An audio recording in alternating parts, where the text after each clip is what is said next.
All right, everyone, Russian bots are now telling people that they shouldn't want more gun control because everyone knows it would make perfect sense for the Russians to want a well-armed U.S. population. You know, they plan to, like, destroy us and, take us over, I guess, at some point in the future. That's what, the logical conclusion would be. If you believe that they're screwing around with us at all, the goal is to destroy us. So, obviously they want to, continue the USSR plan of, well, eventually we'll nuke them and we'll take all their land and stuff. Okay, that'd be much easier, wouldn't it, if people were disarmed?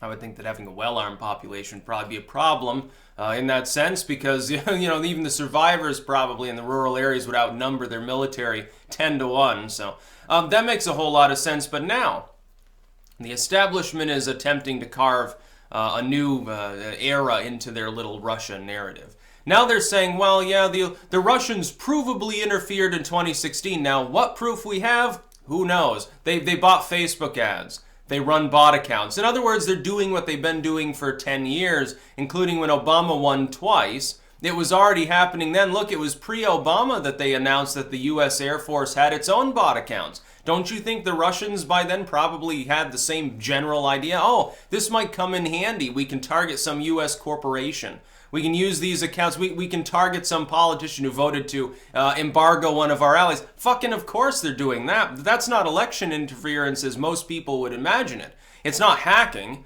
It's not even, strictly speaking, it's not even a standard form of propaganda because it's going to be difficult to tell, I would assume, the bots from actual people who happen to be saying the same thing, because if you've got a dichotomous issue within the U.S. population, you're going to get the vast bulk of people who care about it enough to talk about it online at all will fall into one of two dichotomous camps. Occasionally you have a free thinker, an independent voter, someone who's just bitter and apolitical and doesn't give a crap about either party, and they'll say something different. Mostly, though, people fall into very neat little football team categories.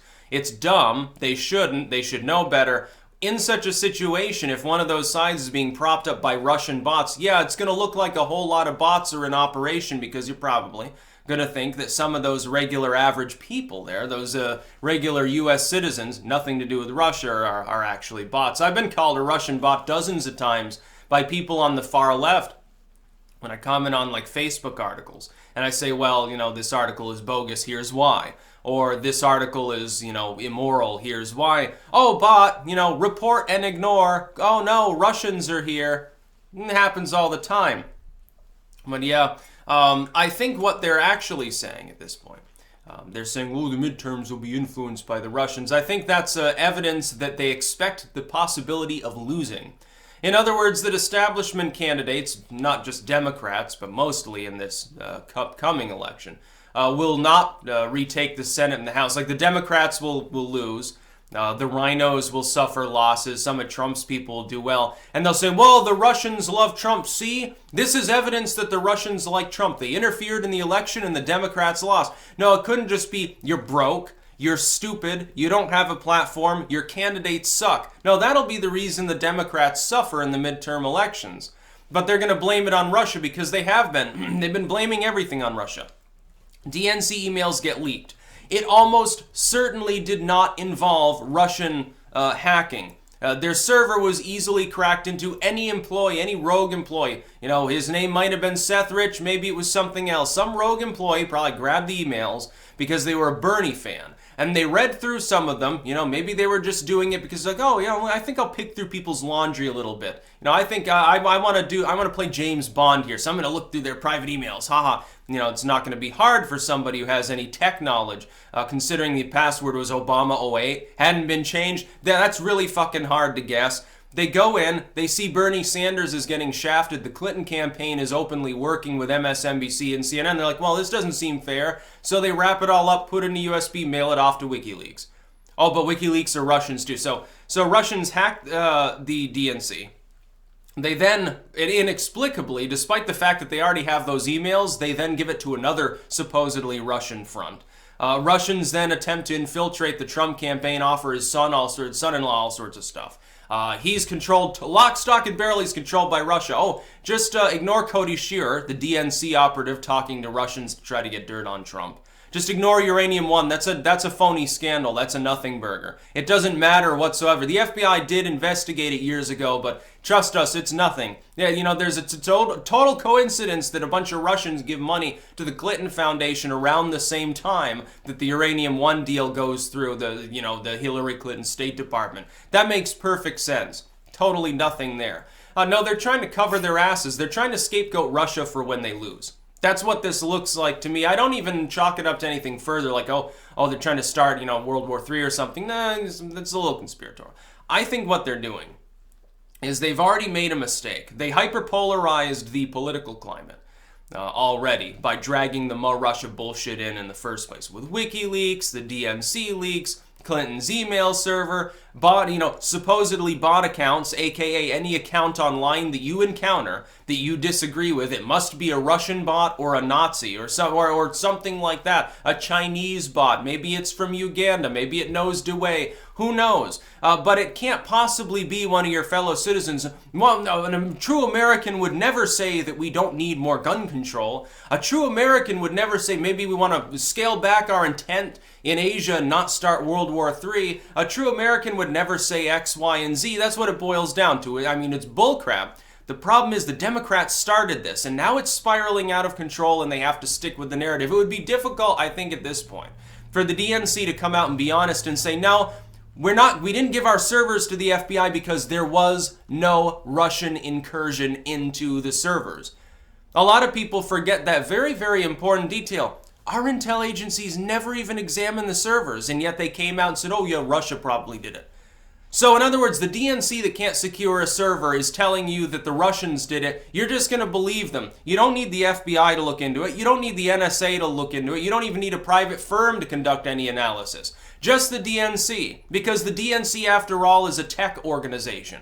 That makes a lot of sense. They're like Microsoft. They're like Google. They would know. No, they don't know. That's the problem. They come out.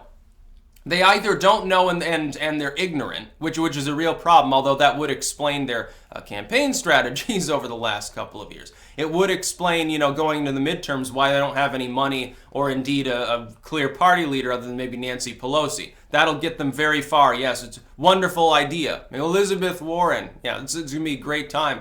It's going to be a great time to be a Democrat, I'm sure. They're looking really, really strong. They're looking strong because they've got fake inflated muscles. Really, though, you pop it with a pin, they deflate, and then you see what's really behind it. No, the Democrats, I think, started a little white lie to try to cover up the fact that, whoops, we were inept, and yeah, all these emails are real. They pretended that they weren't even real at the outset. They said, well, we won't confirm that these are even DNC emails. No, I haven't looked at them, said Podesta when he came out. He comes out on CNN, oh, I haven't looked into them. Yeah, maybe they're not real. Man, it's probably manufactured stuff, so don't look at it. CNN then comes out, oh, don't read them, it's illegal. If they were fabricated, that wouldn't be the case. Brazil comes out and says that they were stolen, so she won't talk about them. Well, that sounds an awful lot like an admission that they're actually DNC emails. Of course, now we know, yes, indeed, they are real. The Podesta emails were real. And it shows a frightening level of coordination between the Democratic Party and the media apparatus, and yet they still lost. And that's during an election which they took in a lot of money. When they did have a clear leader, not a good one, but at least they did have, technically speaking, a figurehead. Hillary Clinton. They don't have a figurehead and they don't have any money right now. I think that they're worried about the midterms. Naturally, they want to blame their impending loss on the nation of Russia instead of owning up to the truth, which is that they're inept. They're a party without direction. They have to fall back on their deep state bullshit assets, people in the corporate media, propaganda arm, people, rhinos like John McCain. And John McCain's been working with them this whole time. He doesn't like Donald Trump. He's dumb enough to actually believe the Cold War hype of Ma Reds under the bed. His brain is scrambled, as we all know. Maybe he actually believes his own bullcrap. That would explain why he basically sounds like Hillary Clinton at this point. Looks a little bit like her too.